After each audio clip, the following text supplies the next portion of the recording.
መላው ዓለም ስጋት ላይ ወድቋል። የመካከለኛው ምስራቅ በእሳት ነበልባል ተውጧል። The major breaking news right now.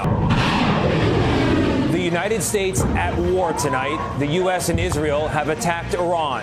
በመካከለኛው ምስራቅ ሰማይ ላይ የሚታየው ከዋክብት አይደለም። ከቴህራንና ከተለያዩ የኢራን ወታደራዊ ጣቢያዎች የተተኮሱ በመቶዎች የሚቆጠሩ የሞት መልእክተኞች ሻሃብና ሱማር የተሰኙ የባሊስቲክ ሚሳኤሎችና በፌንጂ የተሞሉ ድሮኖች የገልፍ ሀገራትን ሰማይ አጥለቅልቀውታል። Unified message to the Iranian regime. Your campaign of terror, murder, mayhem will not be tolerated. ዓለም በድንጋጤ ደንዝዛለች። ምድር ሊቆም በማይችል የእሳት አዙሪት ውስጥ ገብታለች። ኢራን ታላቁን መሪዋን አጥታለች። ለ10 ዓመታት ቀጠናውን በብረት እጃቸው ሲመሩ የነበሩት ታላቁ ሰው አያቶላ አሊ ካሂሜኒ ከአሜሪካና ከእስራኤል በተሰነዘረው መጠነ ሰፊና እጅግ ዘመናዊ የአየር ጥቃት መገደላቸው ዓለምን በሙሉ አስደንግጧል። ነገር ግን የኢራን ምላሽ ማንም ከገመተው በላይ አስፈሪ ሆኗል። ገና ምንም አልነካውም በማለት በመላው የገልፍ ሀገራት ላይ የበቀል ናዳን እያዘነበችም ትገኛለች። የአሜሪካን ጦር በሳት ያነደደችው ኢራን የዱባይ የቅንጦት ማዕከላትን ደብድባለች። የኳታር የኢንዱስትሪ ቀጠናዎች በጭስ ተሸፍነዋል። የኦማንና የባህሬን ወደቦችም የጥቃቱ ቀጥተኛ ሰለባ ሆነዋል። የመኖሪያ ቤት ወይንም ሱቅ ሁለቱንም በአንድ ስፍራ ላይ ተሚር ፕሮፐርቲስ በከተማው እምብርት በሆነው ቡልጋሪያ ሳይት ዘመናዊ የመኖሪያ ቤቶችና ለንግድ ስኬት የሚሆኑ ሱቆችን በታላቅ ቅናሽ ይዘንላችሁ ቀርበናል። ባለ 1 መኝታ ከ60 ካሬ ጀምሮ፣ ባለ 2 መኝታ ከ95 ካሬ ጀምሮ እንዲሁም ባለ 3 መኝታ ከ125 ካሬ ጀምሮ ለንግዶ ስኬት ደግሞ ዘመናዊ ሱቆችን ከአንደኛ እስከ 5ኛ ፎቅ የሚገኙ ለሽያጭ አቅርበናል። ቅድመ ክፍያ 20% ብቻ፣ የ30% ታላቅ ቅናሽ፣ ሙሉ ክፍያ ማለትም 100% ለሚከፍሉ ደንበኞች ብቻ የሚሰጥ ልዩ ስጦታ፣ የጋራ መዝናኛና መገልገያ የኮሚናል ስፔስ ተብሎ በልዩ ሁኔታ የተዘጋጀ፣ አካባቢው ቡልጋሪያ ዋና መንገድ ላይ ለትራንስፖርትና ለንግድ እጅግ ምቹ፣ አዲስ አበባን ቁልቁል የሚመለከቱበት ማራኪ ቪው በ0982 53 53 19 አሁኑኑ ይደውሉ፣ የቤት ባለቤትም ይሁኑ። ጥቃቱ የኢራንን የጀርባ አጥንት ሰብሮታል። ከአያቶላ አሊ ካሂሜኒ በተጨማሪ የሀገሪቱ ጦር ኃይሎች ጠቅላይ ኤታማዦር ሹም፣ የመከላከያ ሚኒስተሩና የእስላሚክ አብዮታዊ ዘብ የምድር ኃይል አዛዥ በአንድ ጀንበር ተለይተዋል። የኢራን ወታደራዊና ፖለቲካዊ መዋቅር ክፉኛ ተናግቷል። ሀገሪቱ ያለ መሪ ያለ ከፍተኛ የጦር አዛዦችም ቀርታለች። ይህ ክፍተት ግን ሰላምን ሳይሆን ይበልጥ አደገኛ ሁኔታን ቀስቅሷል። ፕሬዝዳንት ዶናልድ ትራምፕ ኢራናውያን አሁን ጣፈንታችሁን መወሰን ትችላላችሁ ሲሉ ለአብዮቱ ጥሪ አቅርበዋል። ነገር ግን ኢራን እጅ አልሰጠችም። ከጠላቶች ጋር ለአመታት ለመዋጋት የሚያስችለኝን እጅግ የላቀ ቴክኖሎጂና እስካሁን ጥቅም ላይ ያልዋሉ ምስጢራዊ ሚሳኤሎች አሉኝ በማለት ምላሽን ሰጥታለች። የኢራን ተዋጊ ጄቶች በባህረ ሰላጤው ሀገራትና በኢራቅ የሚገኙ የአሜሪካ የጦር ሰፈሮችን በከፍተኛ ሁኔታ እየደበደቡ እንደሚገኝም ተሰምቷል። ጦርነቱ በአሁኑ ሰዓት ከቁጥጥር ውጭም ሆኗል። በአሁኑ ሰዓት የመካከለኛው ምስራቅ ሰማይ ጭር ብሏል። የኢራን፣ የኢራቅ፣ የዮርዳኖስና የሊባኖስ አየር ክልሎች ለሲቪል በረራዎችም ሙሉ በሙሉ ተዘግተዋል። የዓለም አቪዬሽን ድርጅት በታሪክ ታይቶ በማይታወቅ ሁኔታ ድንጋጤ ውስጥ ወድቋል። እንደ ኤምሬትስና ኢትዮጵያ አየር መንገድ ያሉ ግዙፍ ተቋማት በረራዎችንም ሰርዘዋል። የነዳጅ ዋጋ እያሻቀበ ነው። የዓለም ኢኮኖሚ ስጋት ላይ ወድቋል። በዚህ ልዩ ዘገባችን የአያቶላ አሊ ካሂሜኒ የመጨረሻ ሰዓታት ምስጢር፣ በኢራን መጋዘኖች ውስጥ ተደብቀው የሚገኙትን አስፈሪ የባሊስቲክ ሚሳኤሎች አቅምና ይህ ግጭት ወደ 3ኛው የዓለም ጦርነት ሊያመራ ይችላል ወይ የሚለውን በጥልቀት እንተነትናለን። ከቴህራን ፍርስራሾች እስከ ዋሽንግተን የጦር ክፍሎች ድረስ ያለውን እውነታ ይዘንላችሁ ቀርበናል። ይህ ታሪካዊ ትንታኔ ሊያመልጦት አይገባም። እስከ መጨረሻው አብራችሁን ትቆዩ ዘንድ ግብዣችን ነው። አዲስ የሆናችሁ ደግሞ ሰብስክራይብ በማድረግ አዳዲስና ተአማኒ መረጃዎችን አግኙ። አሁን ወደ ዝርዝሩ ነው የምናመራው። በኢራን ምድር ከፍተኛ ባለስልጣናትን የጨረሰው ጥቃቱ ከመፈጸሙ ጥቂት ሰዓታት በፊት በቴህራን የሚገኘው የአያቶላ አሊ ካሂሜኒ መኖሪያ ግቢ ውስጥ የነበረው ድባብ እጅግ የከበደ ነበር። የ86 ዓመቱ መሪ ከከፍተኛ ወታደራዊ አዛዦቻቸው ጋር በምስጢር ተሰብስበው ነበር። እንደ መረጃዎች ገለጻ ካሂሜኒ በዚያች የመጨረሻ ንግግራቸው ላይ ጠላትን በተባበረ ክንድ መመከት በሚል ርዕስ ጥልቅ መመሪያን ሲሰጡ ነበር ተብሏል። ድምጻቸው የሰከነ ቢሆንም በውስጡ ግን ከፍተኛ የድካም ስሜት ይታይበት እንደነበር ተነግሯል። ጥቃቱ ከመፈጸሙ ከ20 ደቂቃዎች በፊት ግን አንድ ያልተጠበቀ መረጃ የደህንነት ቢሮውን አናውጦታል። ከፍተኛ ደረጃ ያለው የሳተላይት ማስጠንቀቂያ በአየር ክልሉ ላይ እጅግ የላቀ ቴክኖሎጂ ያለው ሚሳኤል መኖሩን አመላክቷል።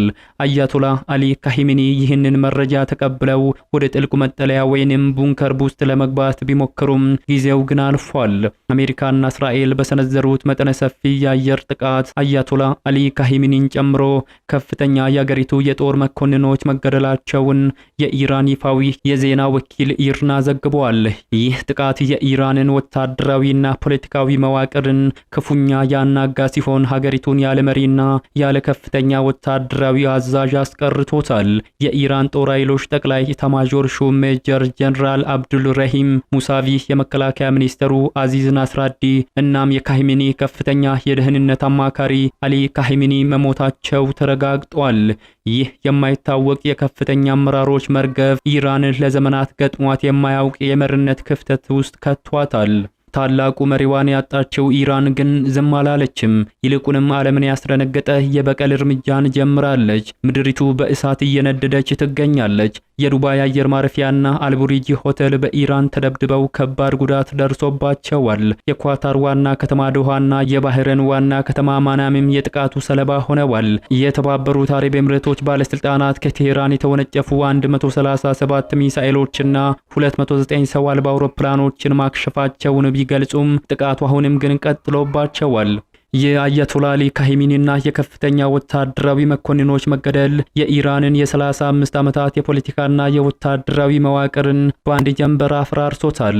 አሜሪካና እስራኤል የሰነዘሩት ጥቃት ቀዶ ጥገና የሚመስል እጅግ ጥንቃቄ የተሞላበት ቢሆንም ያስከተለው መዘዝ ግን መላውን መካከለኛ ምስራቅን ወደ እሳት ቶንጥሎታል። የኢራን ይፋዊ የዜና ወኪል ኢርና የአገሪቱን የጀርባ አጥንት የሆኑትን እንደ ሜጀር ጀነራል አብዱል ረሂም ሙሳቪና የመከላከያ ሚኒስትሩ አዚዝ ናስረዲ መገደላቸውን ሲያረጋግጥ ኢራን በቁጣ አጸፋውን ለመመለስ ተገዳለች። ከነዚህ በተጨማሪ ሌሎችም በርካታ ከፍተኛ የጦር አዛዦች የተገደሉ ሲሆን ስማቸው በሂደት ይፋ እንደሚደረግም ተጠቁመዋል። ፕሬዝዳንት ዶናልድ ትራምፕ ይህንን ሁኔታ ተከትሎ የኢራን ሕዝብ ሀገሩን እንዲረከብ ጥሪ ያቀረቡ ሲሆን ኢራን ያጸፋ ምላሽ ካላቆመች ግን ታይቶ የማይታወቅ ምላሽ እንደሚሰጥም በድጋሚ ዝተዋል። የኢራን ጄቶች በመካከለኛው ምስራቅ የሚገኙ የአሜሪካ የጦር ሰፈሮችን በከፍተኛ ሁኔታ እየደበደቡ መሆናቸው ተዘግቧል።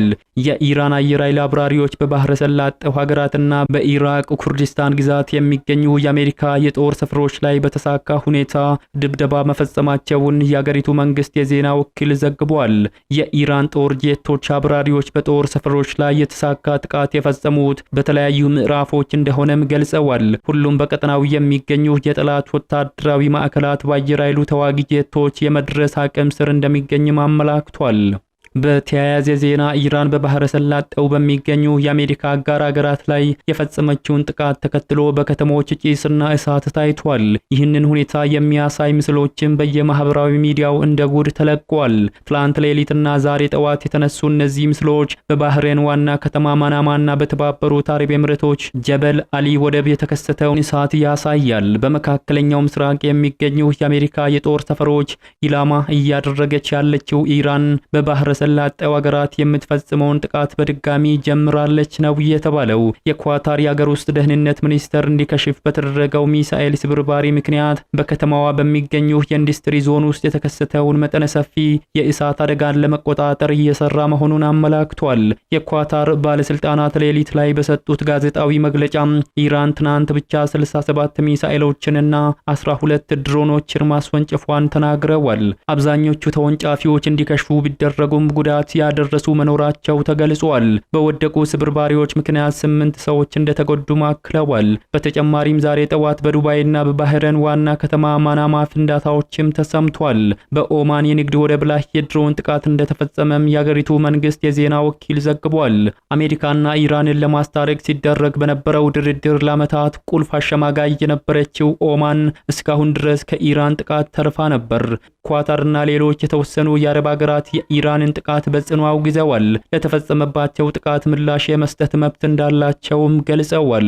የባህረ ሰላጤው ሀገራት ባለፉት ዓመታት ከኢራን ጋር ያላቸውን ጥምረት ለማርገብ ጥረት ሲያደርጉም ቆይተዋል። ከአሜሪካ ጋር ለገባችበት ቀውስ ዲፕሎማሲያዊ መፍትሄ ለማበጀት በአሸማጋይነት ሲሰሩ የሰነበቱት እነዚህ ሀገራት ኢራን በግዛታቸው ውስጥ በሚገኙ የአሜሪካ የጦር ሰፈሮች ላይ ጥቃት እንዳትፈጽም ሲከለክሉ ነበር። ይህ ማሳሰቢያቸው ግን ግዛታቸው ውስጥ ቀጥታ ጥቃት እንዳይፈጸም ሊያደርግም አልቻለም። ኢራን በቀልዋን የጀመረችው በአሜሪካ አጋር ሀገራት ላይ ነበር። በዱባይ ዝነኛው አልቡርጂ ሆቴልን የአየር ማረፊያ ላይ በደረሰው ጥቃት ከባድ ጉዳት መመዝገቡ ተነግሯል። አንድ የኢራን እስላማዊ አብዮታዊ ዘብ ከፍተኛ መኮንን የሰጡት መግለጫ ዓለምን አስደንግጧል። አሁን እየተጠቀምን ያለነው በመጋዘናችን የቆዩ አሮጌ ትጥቆች ነው ብለዋል። ይህ ማለት ኢራን እስካሁን ለዓለም ያላሳየቻቸው እጅግ ዘመናዊና የላቀ ቴክኖሎጂ ያላቸው ሚሳኤሎች ተደብቀው ይገኛሉ ማለት ነው። ከ300 እስከ 2500 ኪሎ ሜትር ርቀት የሚምዘገዘጉት እንደ ሱማር ያሉ ሚሳኤሎች መላው መካከለኛው ምስራቅን አልፈው አውሮፓን የማጥቃት አቅም አላቸው። ኢራን ለዓመታት ለመዋጋት የሚያስችል ትጥቅ አለኝ ስትል ጦርነቱ ገና በጅምር ላይ መሆኑንም እያስጠነቀቀች ነው። የመኖሪያ ቤት ወይንም ሱቅ ሁለቱንም በአንድ ስፍራ ላይ ተሚር ፕሮፐርቲስ በከተማው እምብርት በሆነው ቡልጋሪያ ሳይት ዘመናዊ የመኖሪያ ቤቶችና ለንግድ ስኬት የሚሆኑ ሱቆችን በታላቅ ቅናሽ ይዘንላችሁ ቀርበናል። ባለ 1 መኝታ ከ60 ካሬ ጀምሮ፣ ባለ 2 መኝታ ከ95 ካሬ ጀምሮ እንዲሁም ባለ 3 መኝታ ከ125 ካሬ ጀምሮ ለንግዶ ስኬት ደግሞ ዘመናዊ ሱቆችን ከአንደኛ እስከ 5ኛ ፎቅ የሚገኙ ለሽያጭ አቅርበናል። ቅድመ ክፍያ 20% ብቻ፣ የ30% ታላቅ ቅናሽ፣ ሙሉ ክፍያ ማለትም 100% ለሚከፍሉ ደንበኞች ብቻ የሚሰጥ ልዩ ስጦታ፣ የጋራ መዝናኛና መገልገያ የኮሚናል ስፔስ ተብሎ በልዩ ሁኔታ የተዘጋጀ፣ አካባቢው ቡልጋሪያ ዋና መንገድ ላይ ለትራንስፖርትና ለንግድ እጅግ ምቹ፣ አዲስ አበባን ቁልቁል የሚመለከቱበት ማራኪ ቪው በ0982535319 አሁኑኑ ይደውሉ፣ የቤት ባለቤትም ይሁኑ። ወታደራዊ ግጭቱ በዓለም ኢኮኖሚ ላይ ያሳረፈው ጠባሳ ግልጽ ነው። የመካከለኛው ምስራቅ ሰማይ ዛሬ ባዶ ሆኗል። የኢራን፣ የኢራቅ፣ የዮርዳኖስና ሊባኖስ አየር ክልሎች ለሲቪል በረራዎች ዝግ መሆናቸውን ከአውሮፓ ወደ ኤሲያ የሚደረጉ የንግድ በረራዎችንም አቃውሷል። እንደ ኤምሬትስና የኢትዮጵያ አየር መንገድ ያሉ ግዙፍ ተቋማት በረራዎችንም ሰርዘዋል። አውሮፕላኖች አቅጣጫቸው ለመቀየር በሚያደርጉት ጥረት የነዳጅ ፍጆታቸው በከፍተኛ ሁኔታ ጨምሯል። ይህም የጉዞ ጊዜ ከ2 እስከ 4 ሰዓታትን አራዝመዋል። ይህ ሁኔታ ከቀጠለ የዓለም የንግድ ዝውውርና የነዳጅ ዋጋ ሊቆም በማይችል ሁኔታ ሊናጋ ይችላል። ይህ ታይቶ የማይታወቅ የሰማይ መዝጋት ከአውሮፓ ወደ ኤሲያና ወደ መካከለኛው ምስራቅ የሚደረጉ በረራዎች አቅጣጫቸውን በከፍተኛ ሁኔታ እንዲቀይሩ አስገድዷቸዋል። የፍላይት ራዳር 24 የቀጥታ መረጃዎች እንደሚያሳዩት ቀደም ሲል በኢራንና በኢራቅ ሰማይ ላይ ይተላለፉ የነበሩ በመቶዎች የሚቆጠሩ አውሮፕላኖች በአሁኑ ሰዓት ወደ ሳውዲ አረቢያ፣ በቱርክና በግብጽ አየር ክልል ላይ ተጨምቀው እንዲበሩ ሆኗል። ይህ አዲስ የበረራ መስመር በአውሮፕላኖች ላይ የነዳጅ ፍጆታን በከፍተኛ ሁኔታ መጨመሩም ተነግሯል።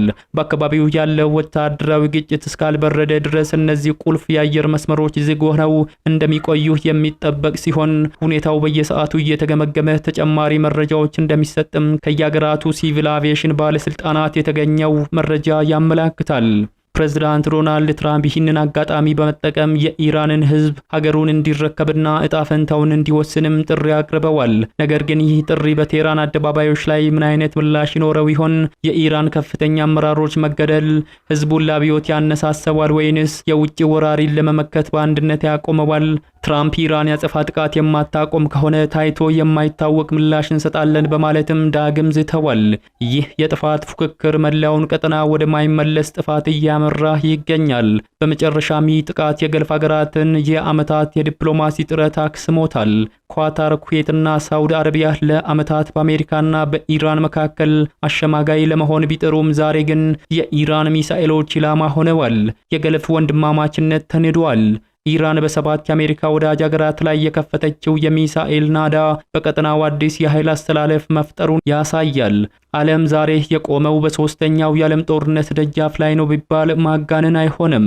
የተወደዳችሁ የሚዲያችን ቤተሰቦች ለሰዓቱ ያዝንላችሁ መረጃ የተከታተላችሁትን ይመስሉ ነበር። ከሰዓታት በኋላ በሌሎች አዳዲስ መረጃዎች ዳግም እስከምንገናኝ በያላችሁበት መልካሙን ተመኘን።